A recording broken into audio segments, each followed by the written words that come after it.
भगवान बोले अगर विवाह हो गया तो कुछ भाभी जी ने मेरे लिए भेजा होगा। सुदामा इतने वैभव को देख के संकोच में पड़ गए, क्या दें क्या कहें। जब तक सुदामा जी भगवान से पूछते और भैया तेरो ब्याह भयो कि नहीं।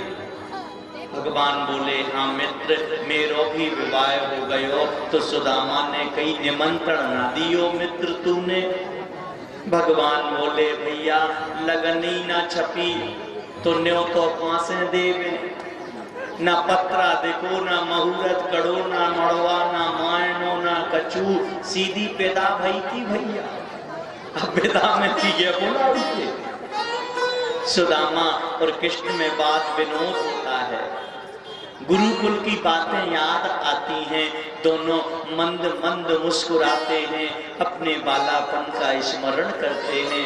जब तक भगवान हर बार कहते मित्र लाओ ना, कुछ लाए होंगे, भाभी ने कुछ दिया होगा।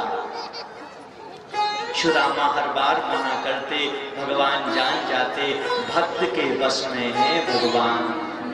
श्री भगवान उस कांकी में दबे हुए चावलों को तांदुलों को खींच लेते हैं। सुदामा छटकाते हैं, तब भी मेरे गोविंद ने चावल छुड़ा लिए और पटके को जब खोला तो सुशीला का वही भाव निकला, महीने में 2 एकादशी होए, मेरे घर गोपाल जू रोज द्वादशी होए, रोज द्वादशी होए। और भगवान श्री कृष्ण ने एकादशी की जगह सुदामा के घर रोज द्वादशी कर दी, रोज द्वादशी कर दी, रोज द्वादशी। पहली मुट्ठी खाई, 3 लोकों का पहले लोक को दे दिया, दूसरी मुट्ठी में दूसरा लोक दे दिया, तीसरी मुट्ठी में सुदामा जी की रुक्मणी ने हाथ पकड़ा, बोले प्रभु ये प्रसाद हम सबको चाहिए, ये ब्राह्मण का प्रसाद है, ये सुदामा का प्रसाद है और ब्राह्मण का प्रसाद मिल बांट के खाओ। देवी रुक्मणी जी ने हाथ पकड़ लिया, श्री भगवान ने सभी को प्रसाद बांट दिया।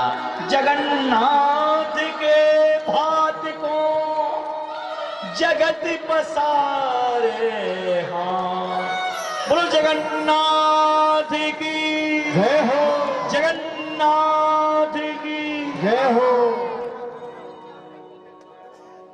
यही जगन्नाथ भगवान ने सुदामा को 2 मुट्ठी चावल 2 लोगों का राज्य दे दिया। सुदामा जाने लगे, 1 मिनट भी नहीं रुके, भगवान जाने लगे, बोले मेरी रानियों को आशीर्वाद देते जाओ।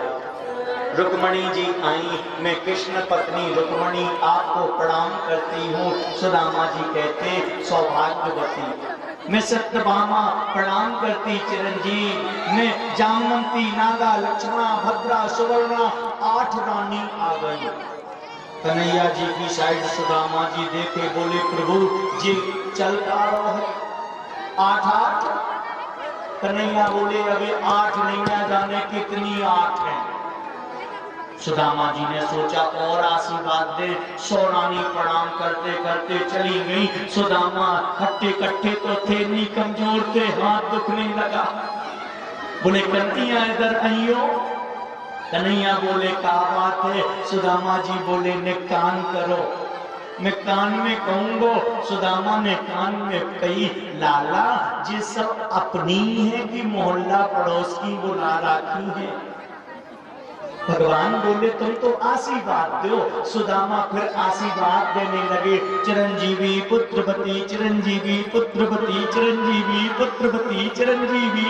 आशीर्वाद देते देते शाम हो गई, लाइन नहीं टूटी, हजारों रानियों को आशीर्वाद दे दिया।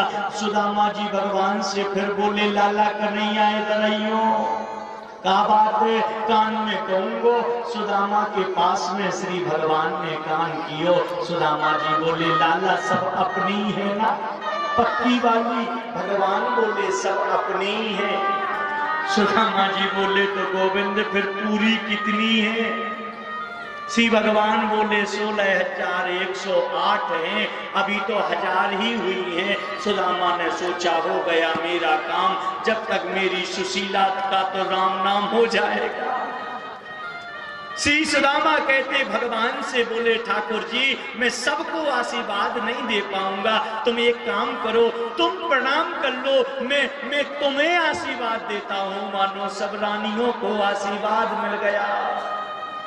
धन्य है वो ब्राह्मण सुदामा जो श्री कृष्ण को भी प्रणाम करा लेता है। और श्री कृष्ण ने प्रणाम करके श्री सुदामा को कृष्ण प्रणाम करते हैं और सुदामा